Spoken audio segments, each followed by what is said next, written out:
It's about the I got to say, it's the stupidest thing in sports. Whoa, he has trouble with the snap, and the ball is free.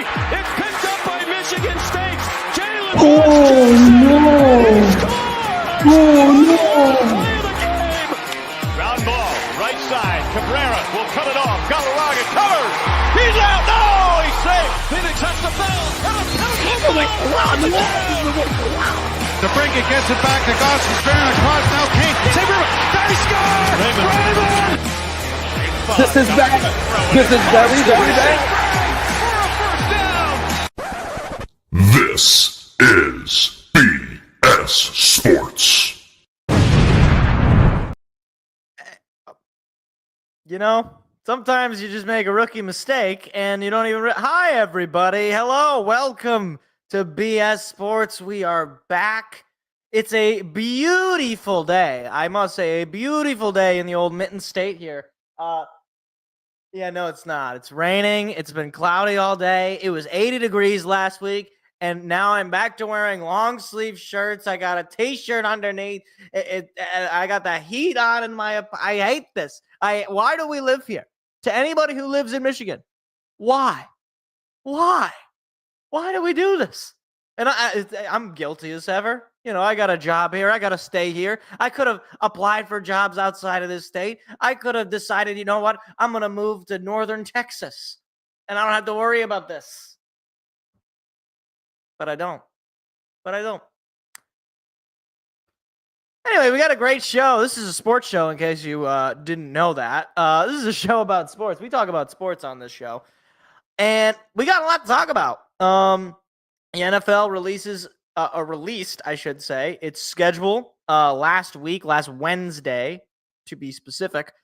So we'll talk about that. There's a lot of things I have to talk about, because there's just, for one, there's the game of the weeks, there's the primetime games, and then I got to talk about these international games, man, because it's getting out of hand. Okay, it's just, we're not sending our best. I'll just say that. Also, obviously, we'll talk about the Lions schedule, rocking my Lions shirt. So we'll talk about them. The NBA Final Four is set. The conference finals will be starting later tonight. Same with the Stanley Cup. I got a question for Toronto Maple Leafs fans, because that wasn't good. That was not great. That was not great. And then we're going to talk a little bit of Tigers to round it out. Tigers got a game tonight here against the, I was going to say the Blue Jays, against, against the Cardinals, which is a completely different color. But I don't know why. Suddenly I felt some, like, I don't know why. I just suddenly felt congestion. I don't know what that was going on there. So hopefully I'm not showing the first symptoms of an illness. That would be terrible. Okay, let's jump into it. So the NFL releases its schedule. Now, I'm not obviously going to go over every single game of every single team in the entire league. That is stupid.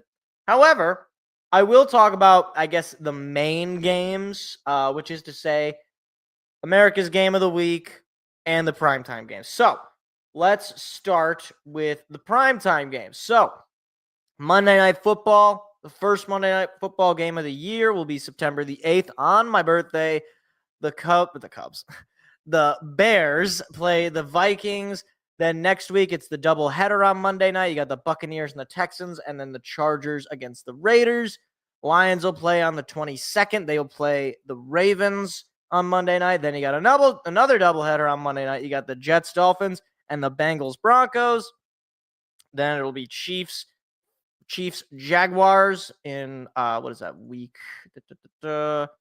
Trying to zoom in on this picture. Week 5.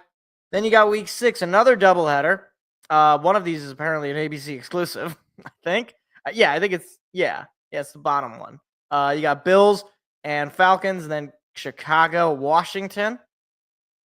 Then October 20th, week 7, Buccaneers, Lions. So 2 Monday Night Football games for the Lions, as well as Texans, Seahawks, Commanders, Chiefs on week 8, week 9, Cardinals, Cowboys, week 10, Eagles, Pack, followed by Cowboys, Raiders, Panthers, 49ers, Giants, Patriots, Eagles, Chargers, Dolphins, Steelers, 49ers, Colts, and Rams, Falcons, as well as the to be determined doubleheader in Week 18. Overall, I think the Monday night lineup is pretty good. There's not a lot of games where I look at them where I'm like, man, that's just going to be a terrible game. Maybe the Jets Dolphins, but frankly, it really depends on what kind of team you're going to get out of the Dolphins. I mean, the Jets have Justin Fields as their starting quarterback going into this year, so that doesn't sound like a good start. Maybe we'll see what happens with maybe Cardinals, Cowboys. That potentially, assuming those two teams do not bounce back from disappointing years, that could be kind of a rougher game. The Giants, Patriots, Super Bowl rematch. That could be a rough one. If Drake May and or Russell Wilson and or Jackson Dart do not show out. One of the things I want to point out about all these games before we get into the other primetime games is, you never know with some of these bad matchups that they're actually going to end up being bad, or some of these good matchups that might end up actually being good. So moving along, we got the Thursday night games. Those don't start until week 2, technically. The ones on Amazon Prime. You got Commanders, Pack, Dolphins, Bills, Seahawks, Cardinals, 49ers, Rams, Eagles, Giants, Steelers, Bengals, Vikings, Chargers, Ravens, Dolphins, Raiders, Broncos, Jets, Patriots, Bills, Texans, and then on Black Friday, you got Bears and the Eagles. Then you got Cowboys, Lions, Falcons, and the Buccaneers. I don't know why I blanked there. Then you got the Rams, Seahawks, and then on Christmas night, you got the Chiefs and the Broncos, as well as then a wild card game exclusively on Amazon Prime. So, again, with this slate, I'm actually this slate I'm pretty impressed with for Thursday Night Football. We don't have any Tennessee Titans games. We don't have any Jacksonville Jaguar games. We actually have some pretty intriguing matchups. I mean, just looking at it straight up, the Commanders Pack, that could be a really good game early on.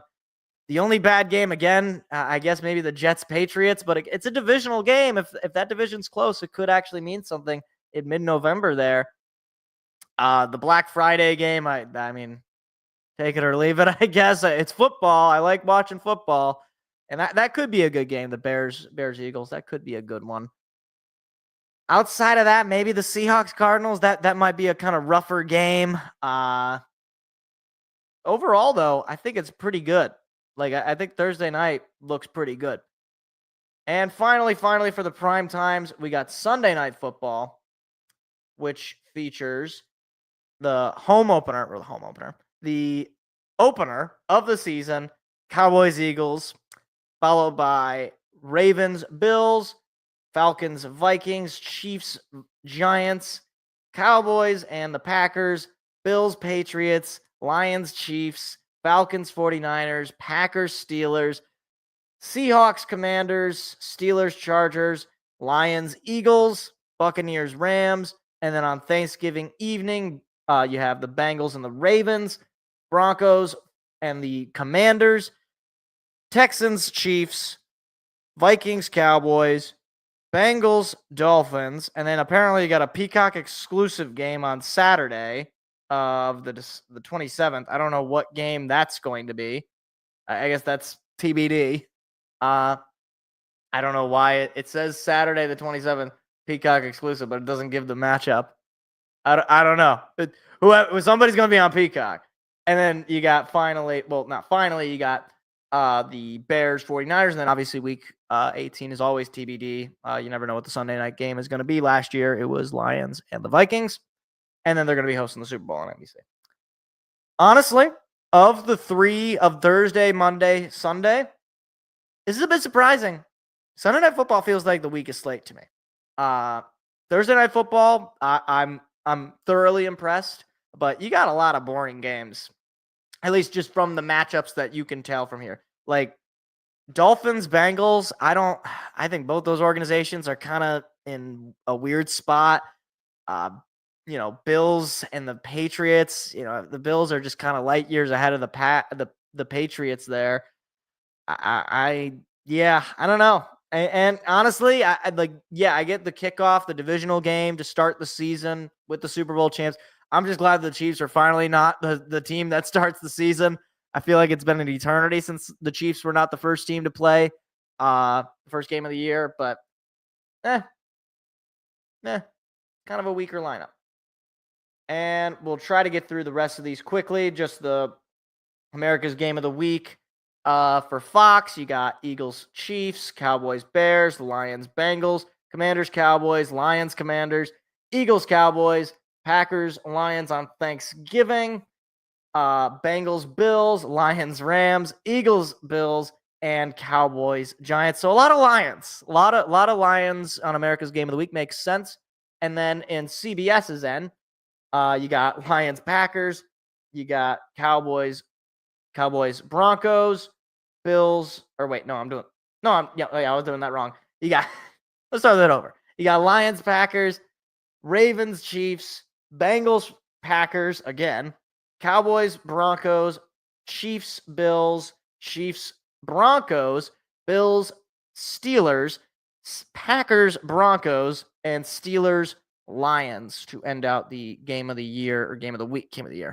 Let's relax.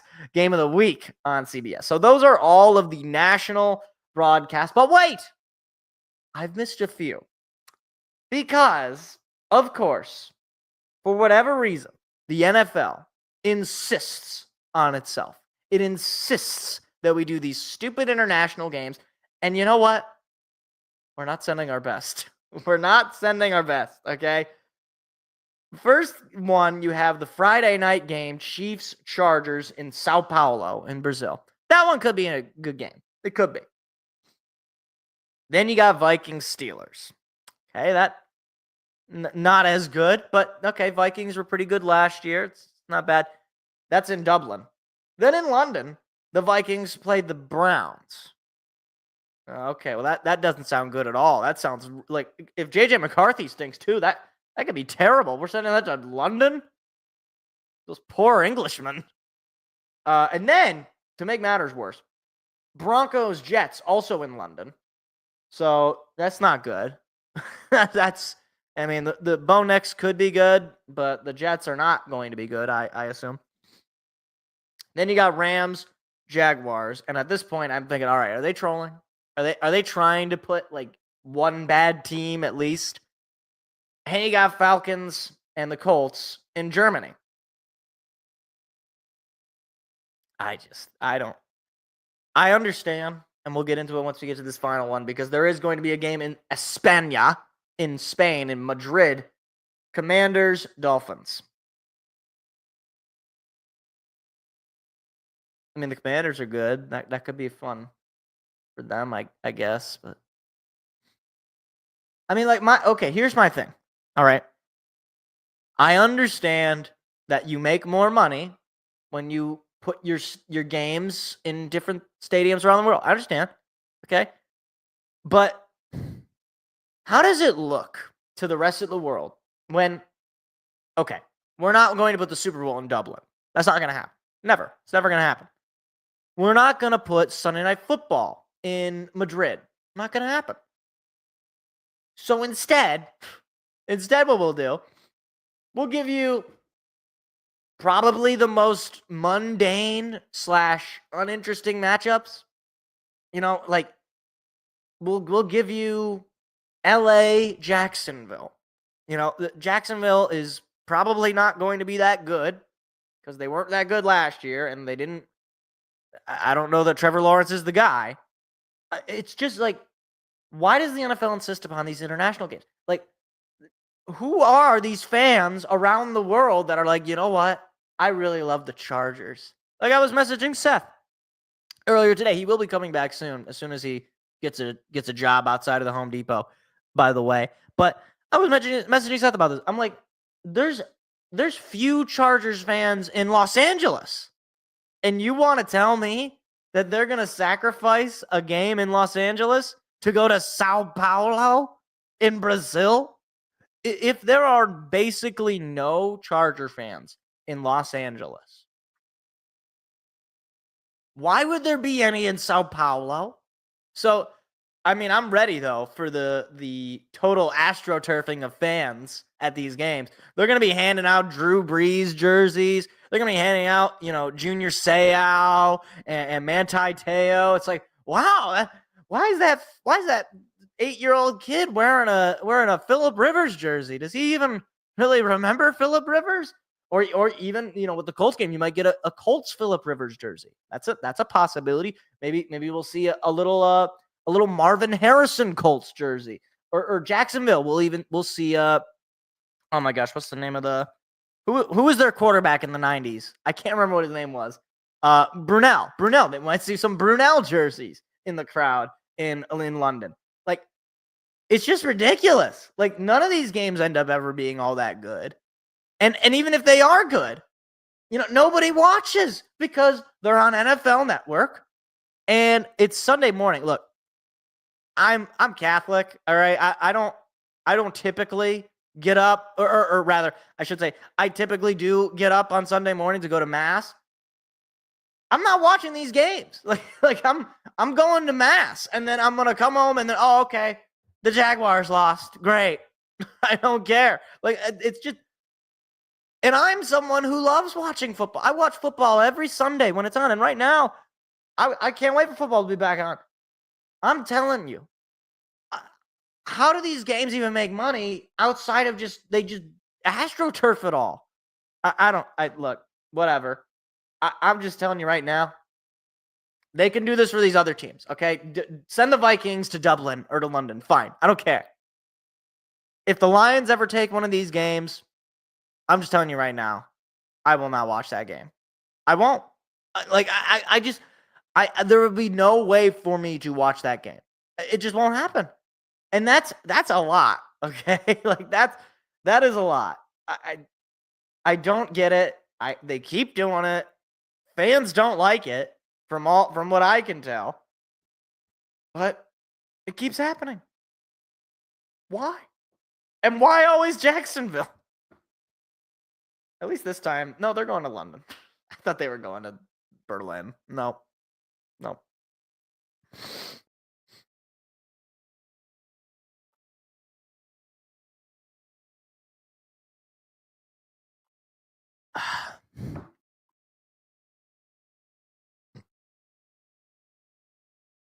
this point, I don't know why the NFL schedules bad matchups for primetime games that includes international games.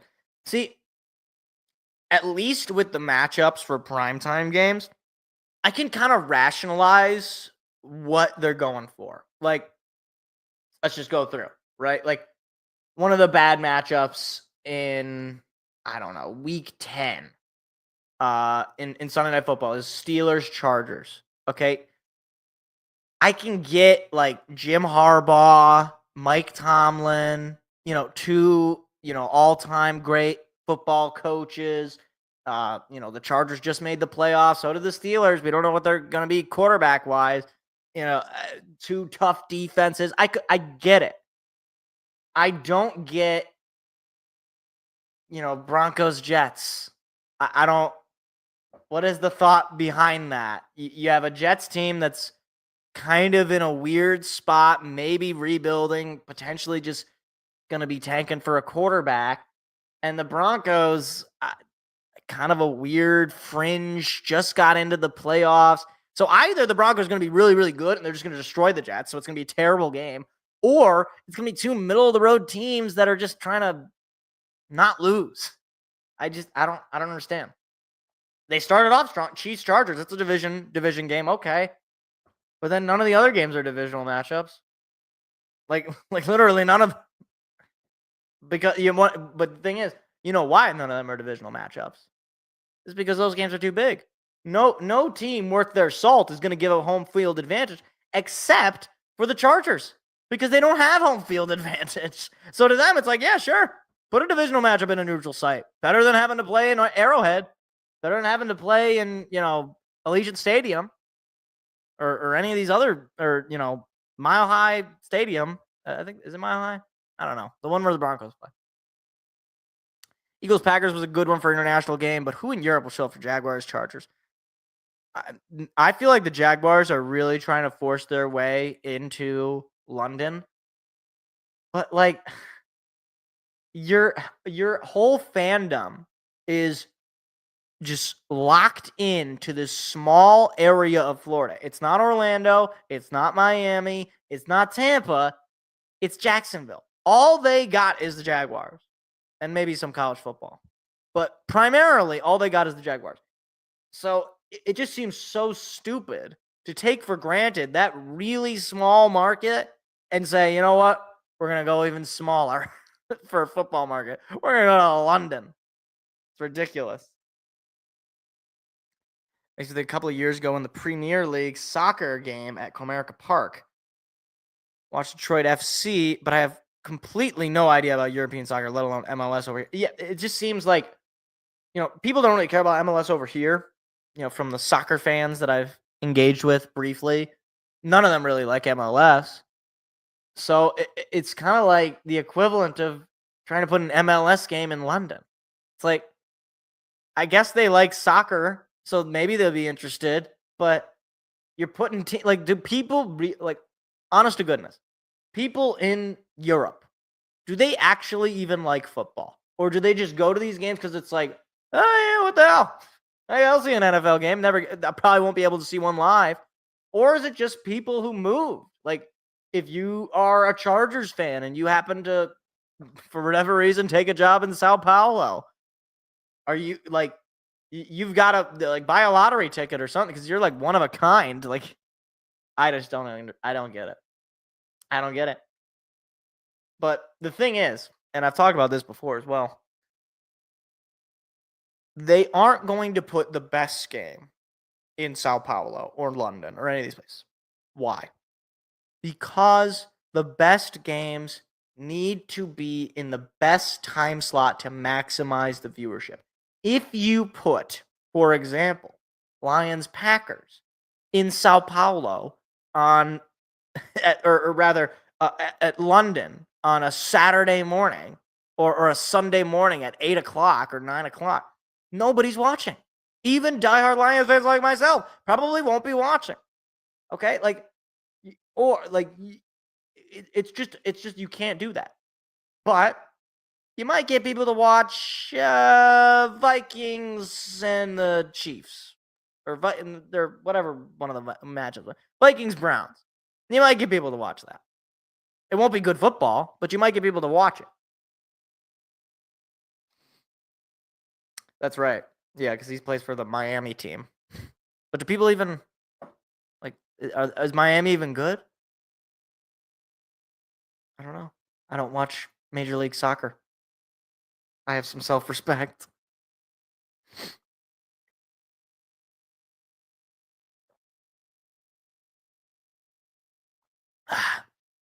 Also, I have to point this out because I'm watching the Tigers game. Who are these new people on FanDuel Sports Network? Who the hell are these people?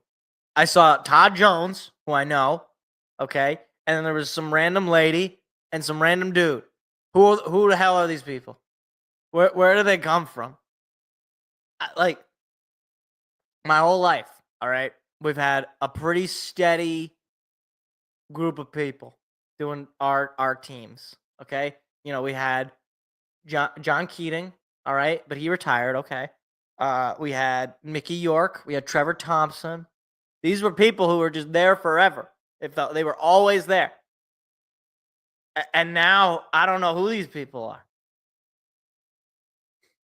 We got Daniela Bruce, who she kind of came out of nowhere too. She was just on the radio randomly.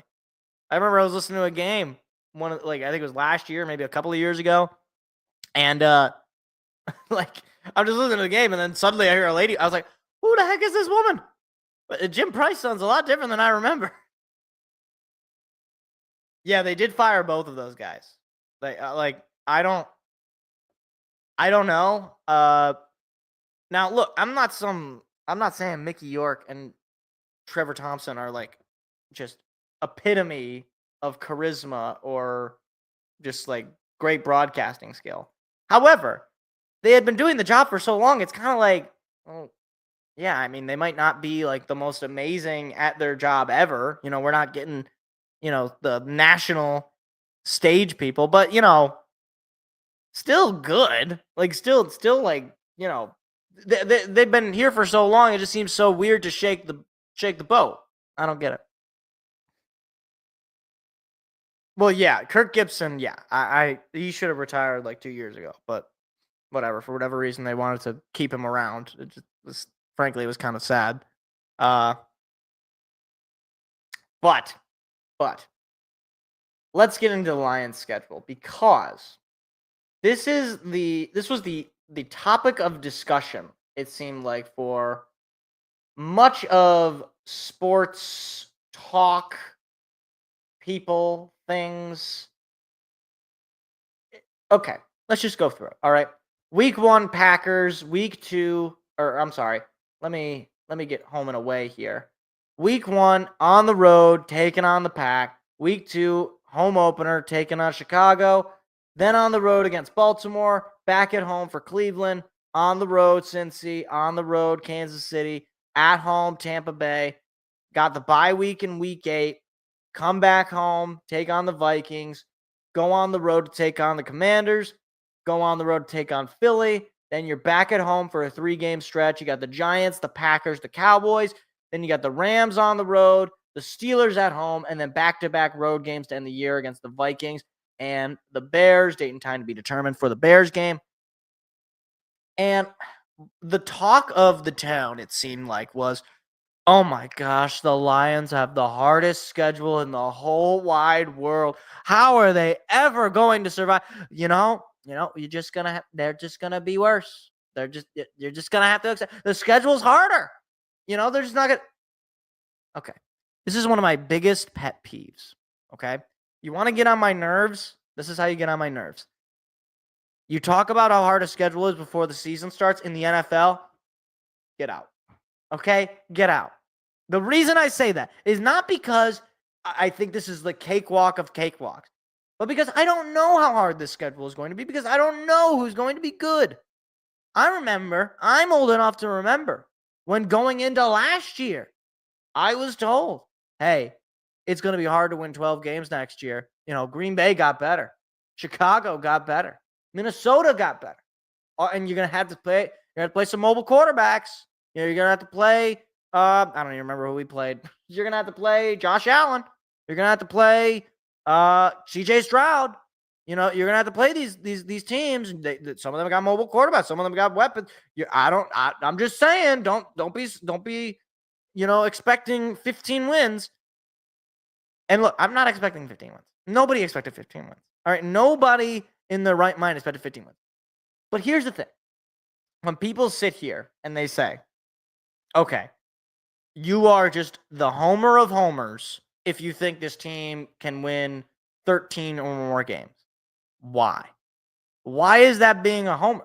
The team just won 15 games after getting a division title schedule, right? Like they won their division. I don't know if you remember that. They won their division, so they got a harder schedule. Now they got a number 1 seed division winner schedule, which is also hard. Here's the thing. We are also very good. Like, it's not like, we're 3 years ago and we got to play, the Ravens, the Bengals, and the Chiefs. No, we're like them. All right. What they think? People in Baltimore are thinking, gosh, we got to play the Lions on Monday night. I know they got to come here, but man, Lions are scary. Or the Chiefs, same deal. Packers probably like, man, we got to play at Detroit on Thanksgiving. Oh man, that could be tough. To act as though it's one-sided completely, that we just are getting completely screwed by the schedule, or that because the schedule is much harder than it was last year, looking back, or it appears to be much harder, that means that absolutely the team is just going to, I don't know, win like 10 games. I don't know how many games they're going to win. I don't know if they're going to win more. They're probably not going to win more. They're probably not going to win 15-2. Probably not going to happen. But I don't know what their schedule, how it's going to end up being, because Cincinnati hadn't done a whole lot for their defense. That game could end up being a cakewalk. Cleveland, they don't have a quarterback, ostensibly. But, Baltimore, that's a team. Lamar Jackson, he's very good, but he's been injured before. Like, you don't know what your schedule really ends up being like until it just plays out. Jaden Daniels had a great rookie year, but I'm old enough to remember when CJ Stroud had the greatest rookie year ever. And what did we do? We went to his house and we beat him. It's May. So to get up in arms and say, oh my gosh, the schedule is so hard and there's no way this team is going to be as good. You need to be able to accept that they might have a worse record, but be a better team. I don't know. And maybe we will have a worse record. Well, probably we will have a worse record. If we go 16-1, then I never want to hear about schedules. Probably not going to happen. All right. Probably not going to happen. But this team is good enough to win 12 plus games. This team is probably good enough to win 13 or more games. You play the teams that are in front of you. Are the Chiefs still this absolutely unbeatable force? I don't know. I mean, Patrick Mahomes is very good. Didn't look very good in the Super Bowl. Like last year, would the Lions have beaten the Chiefs in the Super Bowl? Potentially. I don't know. It's just, I understand the sentiment, and I understand that, it's never easy. All right. There's no game where you go into it and you're like, okay, there's 0% chance the other team is going to win. There's always a chance. You go back and look at some of the broadcasts. I was nervous at points watching the Jaguars game. You look at the final score of that game. I don't think there was any shot. Same will go with some of these other teams. Maybe the Cowboys game at home. Maybe that'll be a little bit closer than the one last year. Maybe the Buccaneers game. That game was much closer. We ended up losing that game. Maybe that game ends up being a blowout. I don't know. Nobody knows. That's the point. It's fun to talk a little bit of schedule. It's fun to get excited and say, hey, how many wins do you think this team is capable of? Look, I don't care if if you randomize their schedule from teams in the league, they can win any game against any team. They're that good. So to get up in arms and to freak out about the schedule, one side or the other, to say they're like the best team ever, they're not going to lose any games, or they're going to take a massive step back and, oh my gosh, it's going to be so hard. Have you seen Jalen Hurts? I think both of those approaches are wrong. The correct approach is, man, we got a lot of primetime games. Hey, we're going to have a lot of games with a lot of eyes on us. Why do we play on Christmas? Now, that's ridiculous. That I won't stand for. 2 holiday games is way too many, all right? That's too much. But, look, the Lions also get a lot of rest. According to, the measure, they get a lot more extra days of rest in total. The schedule is what it is. You're going to have to play the teams that are in front of you, and you're going to have to play good teams in the playoffs if you want to win a Super Bowl. Might as well start playing them early. So, should be a great season, hopefully. But I don't know. People get very animated. I just got animated talking about the schedule. So,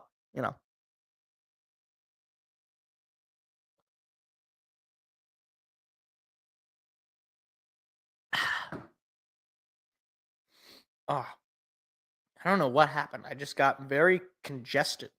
It's basically once I started talking. I don't know what's going on. Ugh. It's like in 2019 when Ron and Mark. Yeah, that's right. That's right. That was a rough day for both those guys. But that one, like Matt Shepard was around. Like I think he was one of the field reporters, if I recall. But then they put him. I mean, that was a lose-lose because those were terrible teams, and he's not a play-by-play guy. And he's not a play-by-play guy. He's not not a baseball guy. I know he can do basketball. He's a little bit better at that. I think he does or did Michigan college basketball, and he's got a little bit more skill in that. And I think he has a talk show. But yeah, that was a bad fit. Really bad fit. All right. So you know what? Normally I start with the NBA playoffs, but I have to do this. Okay, I have to just. All right. This is pretty unusual because normally my NHL analysis, if you want to call it, is just me yelling about the Red Wings. But we're not going to talk about the Red Wings. No, not going to do that now. We'll have plenty of time over the summer to do that. Okay. if you didn't watch Game 7 a couple of nights ago, Toronto Maple Leafs taking on the Florida Panthers, the reigning Stanley Cup champs. It is Game 7. The Maple Leafs have forced a Game 7. They were up 2-0 in this series. Panthers fought back. They win 3 straight. Then the Maple Leafs show that they're not going down without a fight. And then they lose 6-1. And it was never, ever all that close. And look, there are many things to say about this Maple Leafs team. Not a whole lot of them are good. However, I just have to ask all Maple Leafs fans out there, if you are a Maple Leafs fan, why? Serious, like, why? Why? Like, how do you even get up after this? Because here's the thing. It's one thing to lose in Game 7, all right?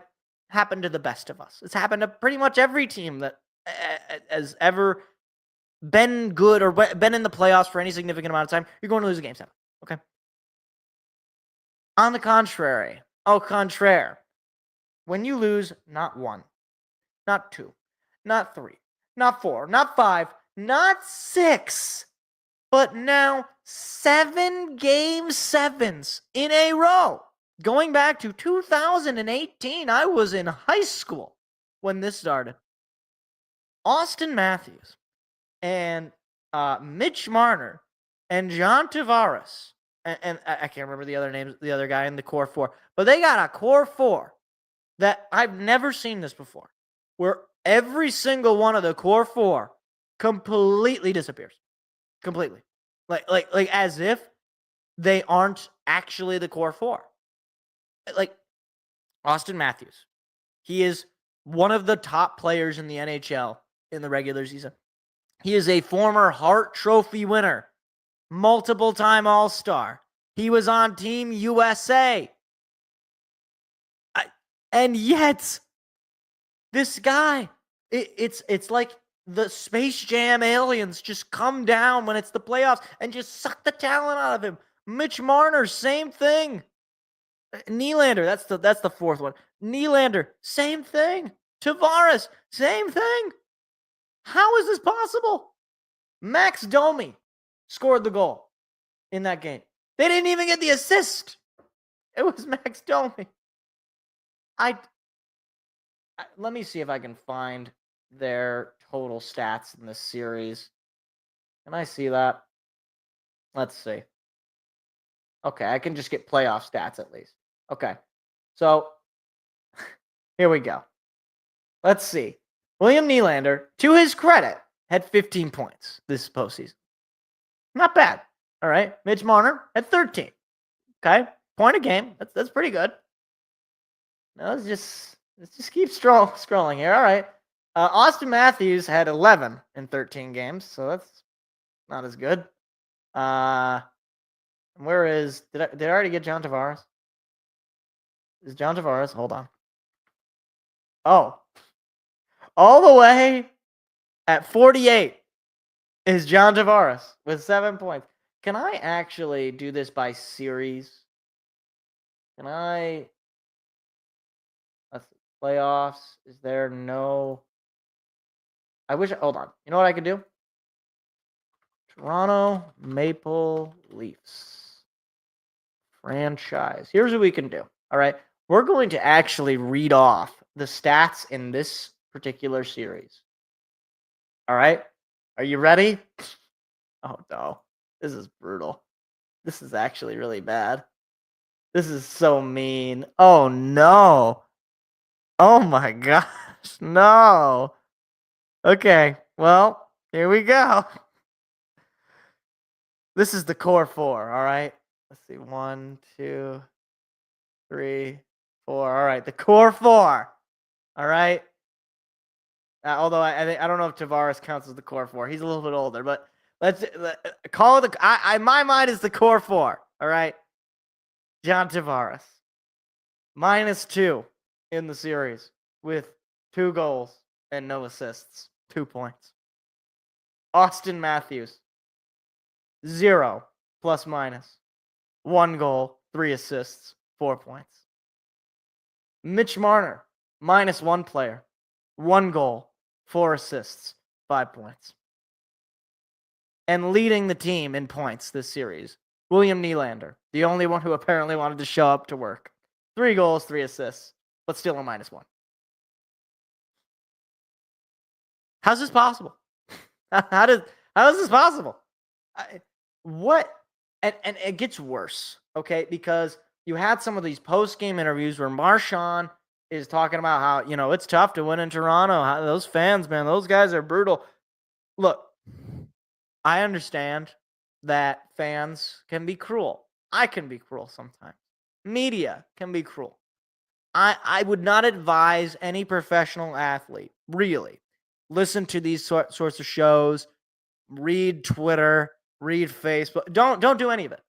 Don't just unplug. Live your life, play your game, don't think about it, don't read it. However, these guys are getting paid millions of dollars. I don't care if they're calling him homeless, ugly, and fat. Austin Matthews has to score more than 1 goal in a 7-game series. I mean, it'd be one thing if he was one good player, but not a captain. But unfortunately, for the Maple Leafs, he is the captain, and he never shows up.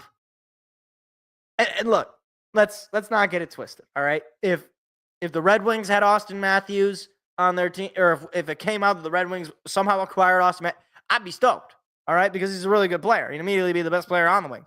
However, there would be this part in the back of my mind that thinks, maybe we shouldn't. Maybe this guy just doesn't have, as the kids say, that dog in him. And maybe that's what it is. Maybe it's just he does not have the dog. Like, sometimes, look, and it's no disrespect, all right? It's just the way that some players, some people just are. Sometimes you are, as Charles Barkley said, you are a bus rider, not a bus driver, all right? And that doesn't mean you're a bad player. That doesn't mean you don't try. That doesn't mean you don't, you can't be really, really good or a Hall of Famer. It just means you need another guy. It just means you aren't good enough by yourself. All right. Let me give an example in. Let's do let's go basketball. Okay. Joe Dumars. All right. Very good player. A Hall of Famer. One of the all-time greats. He doesn't win anything without Isaiah Thomas. If he is the best player on your team, you are not winning it. If he is, well, rather, what I should say is, if he is the leader of your team, you're not going to win. And we saw that because he played for much longer after Isaiah left. And granted, he was also old at that point too, but the Pistons deteriorated. Granted, again, I understand the circumstances. We're not going to get into an argument about the bad boy Pistons. But this maybe he's just Joe Dumars. Maybe he's just Robin. And that's fine. You don't have to be the best, most amazing player who can do it all on his own and be. Maybe he just doesn't have he's not a good leader. Maybe he's not a good motivator. Maybe whatever it is, he has breezed through on his talent and on his, ability. That's fine. You gotta just accept it if you're Toronto. You gotta just say, you know what? We're not winning with you. We won't win without you. And you just restart. And it sucks because the Leafs for most of my life have been terrible. And it's been since 1967 since they've hoisted the old Stanley Cup. And frankly, it's just kind of funny at this point as an outside viewer.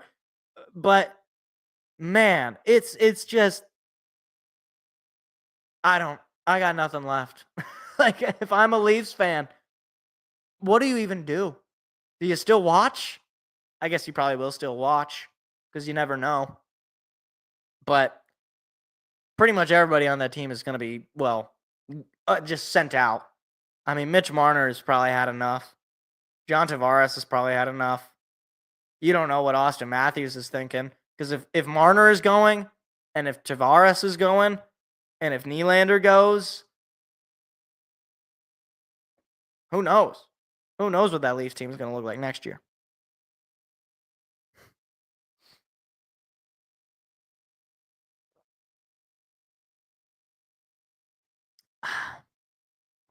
Oh, look at that. Oh, throw to home plate. Safe. Look at that. Tigers up 2-0 early. RBI single from Riley Green. And a Kerry Carpenter carry bomb. It's exciting. Tigers definitely needed a bounce back after last night's atrocity. That was bad. That was a bad game. But hey, give your starting pitcher a little bit of a lead here early. That's nice. That would definitely be nice. Anyway. I guess on the rest of the NHL playoffs,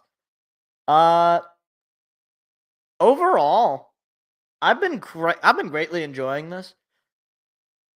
The Final Four, we got the Florida Panthers taking on the Carolina Panthers.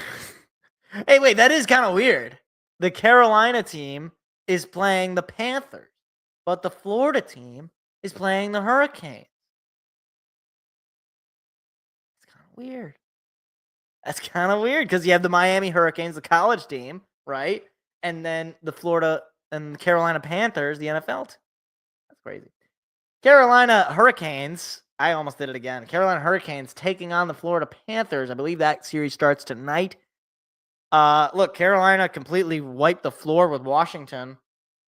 So, you know, I think they've definitely they wiped the floor with everybody. They wiped the floor with New Jersey, which was sort of expected. They wiped the floor with Washington, which also was sort of expected. Florida, I feel like, has kind of been through a little bit of a tough spot here. You know, it's where do you go? Do you say, well, you know, Florida has been exhausted from a 7-game set against Toronto, or do you say Carolina's been resting for way too long? They might lose some of their momentum, might lose some of that, you know, jolt, whereas Florida is ready and raring to go. On the other end, you have the same deal. You got Dallas getting a Game 6 win in overtime against the Winnipeg Jets. President's Trophy curse remains undefeated. And Edmonton basically had a free path to the conference finals. I mean, they play LA. That just seems like an auto win at this point. They play Vegas, who are basically a shell of themselves from a few seasons ago. Yeah, I really think that this series, Dallas-Edmonton, in my mind, and I hate to kind of go this route, in my mind, winner of that series could win the finals, or will be the favorite to win the finals. I really don't want another Edmonton-Florida series, mostly because I don't want Canada to win the cup, at least this year. They booed the national anthem to the United States, so you know what? You don't get the cup for another year. just for that. Just for being a bunch of whiny babies, we'll hold on to your Stanley Cup. We've been holding on to it for 30 years, so might as well hold on to it for another 40 or so. But yeah, either way, both those series I think should be really entertaining. The NHL playoffs always seem to deliver an entertainment value. So yeah, definitely want to keep an eye out for those. Is it raining? Yeah. Okay.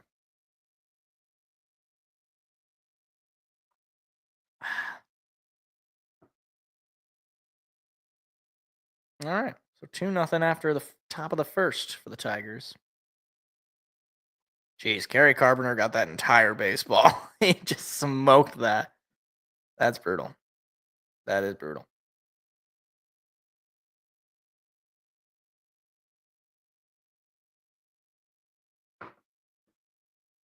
Anyway, let's go into the NBA then. That'll be how before we have Tigers talk about. We'll briefly talk about the NBA because we're kind of in this weird dynamic, and I guess I just have a pretty basic question because now we're guaranteed, because of the Celtics getting eliminated, we're guaranteed to have another new champion for the 6th or 7th year in a row. This is 2019, 2020, 2021, 2022. Hold on. 2019 Raptors, 2020 Lakers, 2021 was the Warriors. Yes. 22 was, or no, 21 was the Buccaneers, the Bucks. 2022 was the Warriors. 2023 was the Nuggets, and then 2024 was the Celtics. So, yeah, this is now the 7th straight year where we're going to have a new champion in the NBA. And from a fan perspective, from a, guy who actually likes the NBA, I really like the 4 teams that we have in it. The Thunder are a really fun team to watch. They're just loaded. You have probably the MVP on that team, Shai Gilgeous-Alexander. You got the Minnesota Timberwolves with Anthony Edwards, who's electric to watch, and just a fun team that made the conference finals last year. And then on the other end, you got the Pacers, Tyrese Halliburton. He's heck of a lot of fun to watch. And you got the Knicks. And with the Knicks, it's basically, if they win it all, will New York City survive? And, I'm kind of rooting for the Knicks in a morbid way, because you got to think about it long term. Because I understand the Knicks eliminated my Pistons. I understand. But think of it this way. If the Knicks win, New York City will be destroyed. There will be rubble. So that means no more Yankees fans or Mets fans, Giants fans, or Jets fans, or Knicks fans, Rangers fans. I guess Rangers fans don't really bother me that much. Not that most of these fan bases don't bother me that much. Either way, just some food for thought. Okay, maybe long term it's better. But either way, it's kind of interesting because one of the things that I always kind of hear from sports fans in general is, we want to see parity. We don't want the same team winning over and over again. And as a fan, I get that because it's like, okay, yeah, I get bored of certain teams. I want to see other teams win it. I want to see, change. But then you stop and you think, what were the most popular times in the NBA, for example? Well, the 1990s, and the Bulls were winning pretty much every year that during the 90s. So that, okay. Well, what were maybe the 2010s? Okay, well, in the 2010s, the Warriors were pretty much winning it every year, and the Cavs were making it almost every year, it seemed like. Okay, maybe throw that out. Okay, maybe we got to go back even further. What about the 80s? Like, well, okay, well, that was Bird and Magic, so that was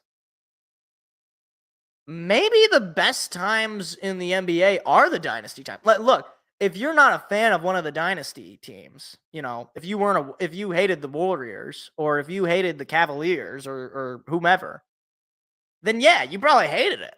But from an interest standpoint, from a viewership standpoint, people were way more locked into those finals, into those playoffs, than they have to these finals and these playoffs. And that's not a hit against these teams. I think if the Knicks do make the finals, maybe that puts a spark into things. But you got to remember, the last time the Knicks won a championship, it was the 70s. You know what else the 70s was coincided with? Not very good ratings for the NBA. Like, the NBA was not very popular in the 1970s. And Magic Johnson and the Lakers, and then on the other side of it, Larry Bird and the Celtics, they really brought it out of the ruins. So, similarly, the NBA ratings are not great, at least not when compared to some of those prime years. But on the other end of it, like, the product is, it is entertaining to see new teams. Product, I think it's fun to watch. Like, obviously, if you don't like a lot of threes, if you don't like a lot of, let's just say acting, let's just say exaggerating. Yeah, I get it. But the NBA right now is in this weird transitionary period where they don't have, outside of maybe LeBron James still, they don't really have that face. They really don't have that guy that you either root against or want to root for.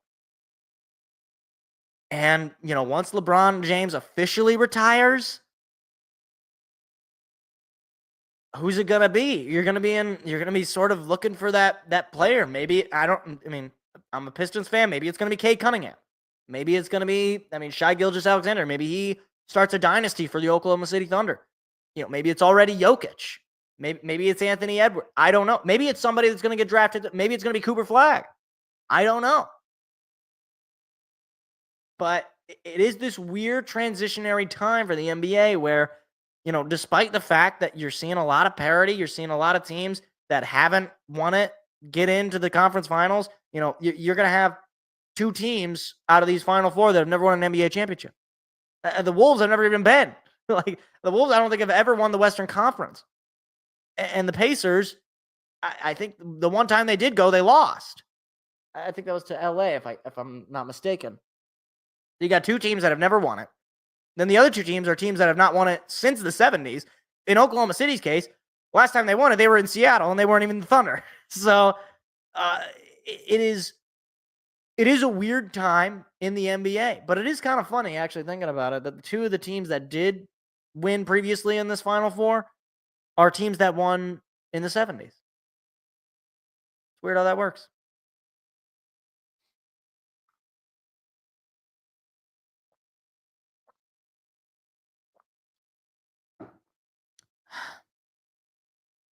All right.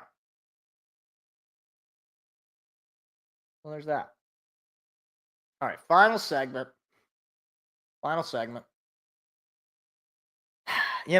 The Tigers won again.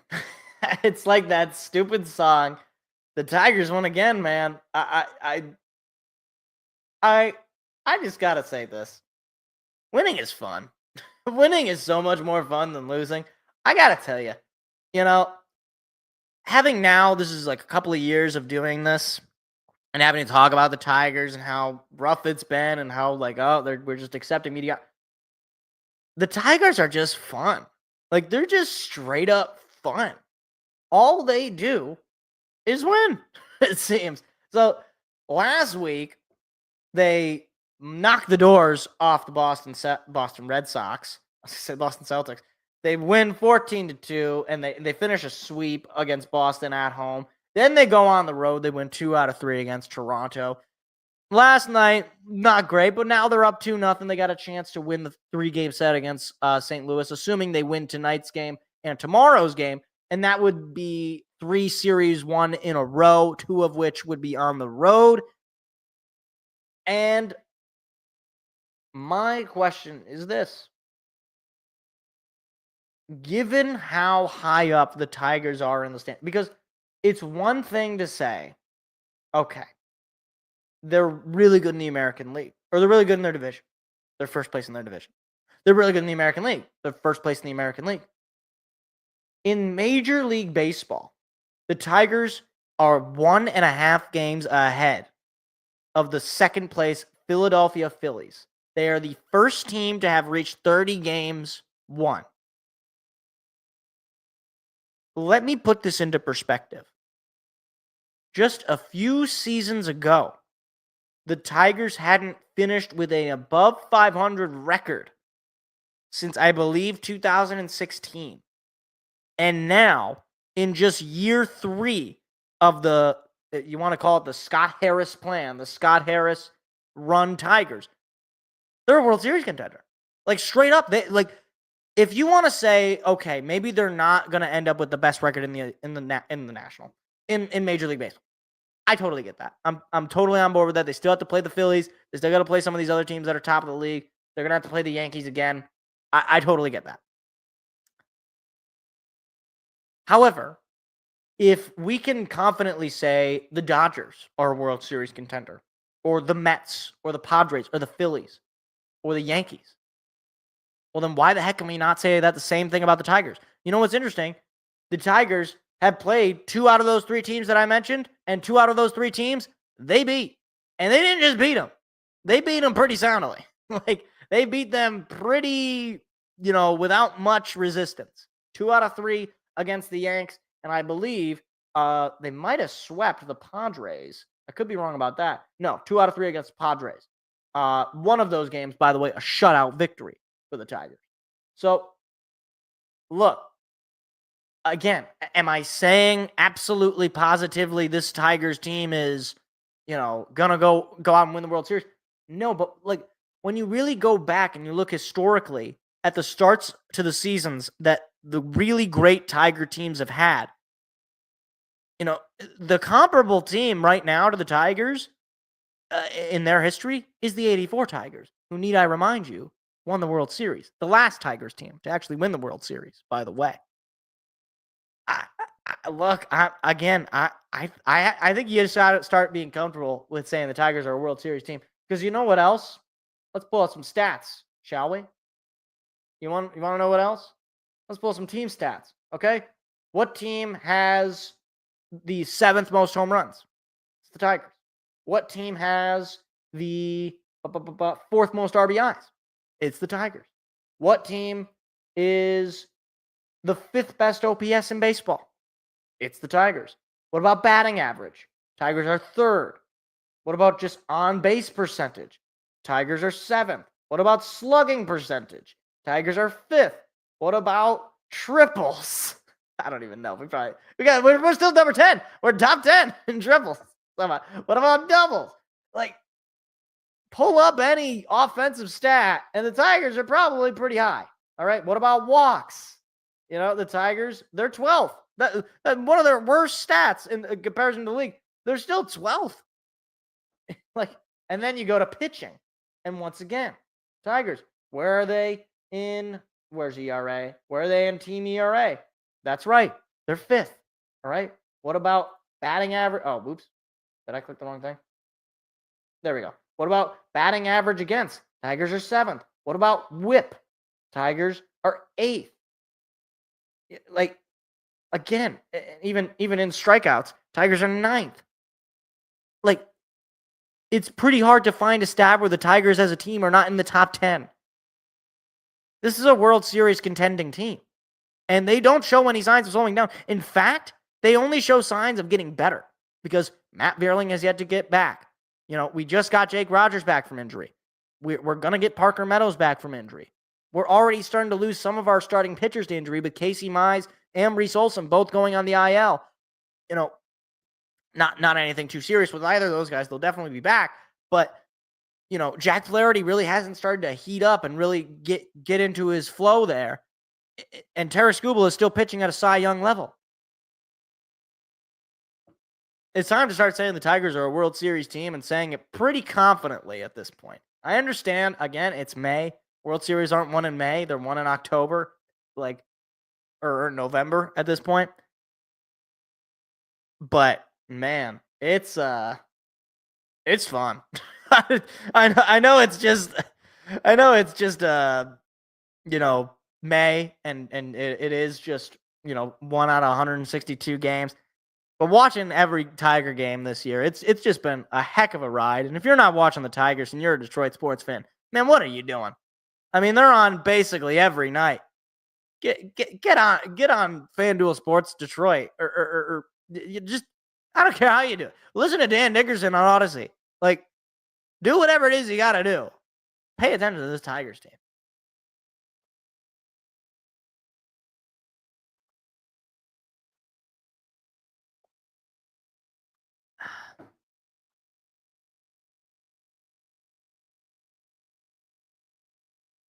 And that's about it. That's all I got. So, I do appreciate everybody for stopping by and listening in. It has been a fun show. We will be back next week talking all sorts of sporting news. It might be the next few shows, I got to tell you, it might be some awkward, I don't really know what to talk about shows, but, we still got the NBA and the NHL playoffs. We'll have some stuff. We're not into the dog days of August just yet. But hopefully we'll get through it. We'll get through it together. So, I'm going to head out. I don't know why my congestion is getting so bad here. Hopefully it's nothing too bad, but I appreciate everybody for stopping by and listening in. Have a good night, and I'll talk to you guys next week. Bye. See you later.